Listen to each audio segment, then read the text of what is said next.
What's up guys, Ray here with another episode of This Is. Today we're going to be getting ready for Initial D.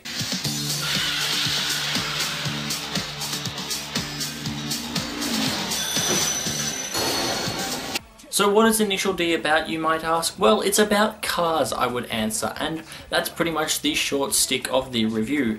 But we need to go into a bit more detail. I need to tell you about the plot, the characters, the voice actors that give life to the characters and all of that. And for that we need to get off the tracks. So high school student Takumi Fujiwara works as a gas station attendant by day and a delivery boy for his father's tofu company by night. What he never knew was that all those nights delivering in his father's modified Toyota Sprinter AE86 Truno, colloquially known as the 86 throughout the entire series, had given him the precise driving skills to make him a formidable driver and therefore racer. Meanwhile, a team of formidable racers called the Akagi Red Suns come to challenge Mount Akina's racing team to a friendly race. After watching how skilled the Red Suns are, the Akina Speed Stars, because that's the name of the team that races on Mount Akina, well, they become more determined than ever to not be embarrassed on their home track.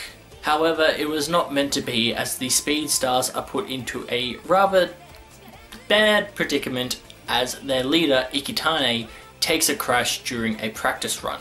They search desperately for a replacement to take the mantle of the race until Ikitane learns from his employer that the fastest downhill racer is an 86 owned by an old man who runs a tofu shop. Sound familiar? It probably should. He discovers that the store's owner, Bunta Fujiwara, was a great racer with much renown and great driving skills back in his younger days, and Ikitane decides to try and plead with him to take the mantle and race against the Akagi Red Suns in his place. However, when the race day comes, Takumi turns up with his 86 and everyone believes that they are utterly doomed. How is the race going to end? What happens after they race? Well, I'm not going to spoil it because Criddle will kill me, because this is another one of his favourite anime of all time, so I'm just going to let you watch it and find out for yourself. So now we've talked about the characters and the plot, it's time to move on to the next segment, which is the good, the bad, and the dubbers. So for this segment, I'm going to be talking to you about the original Australian release, which was produced by Tokyopop and therefore has a different dub cast to the much newer Funimation dub.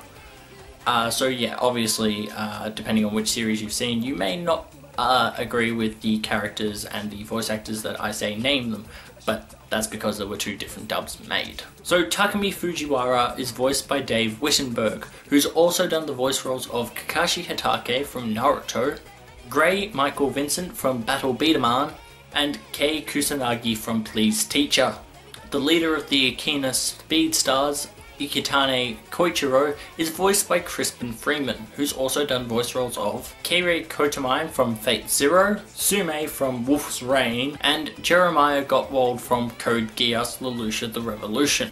Ryosuke Takahashi, the leader of the Akagi Red Suns, is voiced by Lex Lang, who's also done the voice roles of War Greymon from Digimon Adventures 1 and 2, Sanosuke Sagawa from Rurouni Kenshin, and Kenshiro from Fist of the North Star. His younger brother and ace driver for the Akagi Red Suns, Keisuke Takahashi, is voiced by none other than Steve Bloom, who's also given life to the characters of Jake Martinez from Tiger and Bunny, Kyoshiro Todo from Code Geass Lelouch the Revolution, and Leron the Mechanic from Tengen Toppa Gurren Lagann. Now, for an anime that's about something as repetitive and boring as street racing, you'd think that Initial D wouldn't be a good series, but that would be where you're wrong. It is an amazing series that has a lot of twists and plot turns and excitement, and, well, excitement pretty much sums up everything.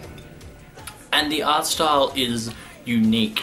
They've really tried to make the cars look as realistically as possible in this anime, and it really pays off. It's sort of a 3D CGI effect that they use to make the cars look as real as possible, And although it is dated and doesn't look that good compared to more recent stuff, it was still an amazing breakthrough back in the early 90s.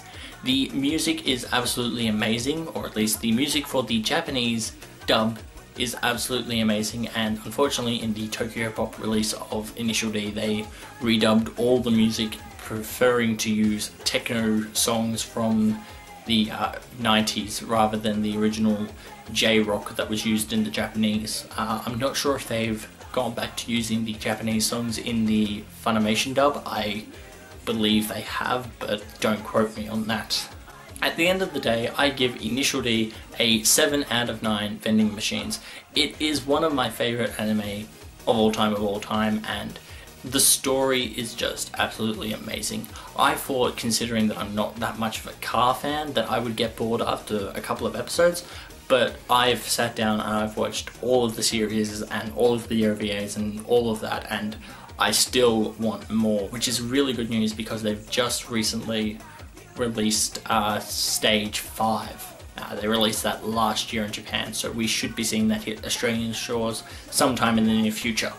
So definitely do yourself a favour and definitely pick up Initial D. Chances are you will not be able to find the Tokyopop dub in stores, so if you can't, just settle for the Funimation dub, because yeah, unfortunately the Funimation dub is vastly superior, and like I said, I believe they use the Japanese songs in place of the original English songs, which is a million times better than the English songs they used in the Tokyopop dub.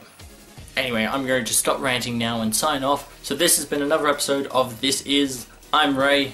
Catch you on the flip side.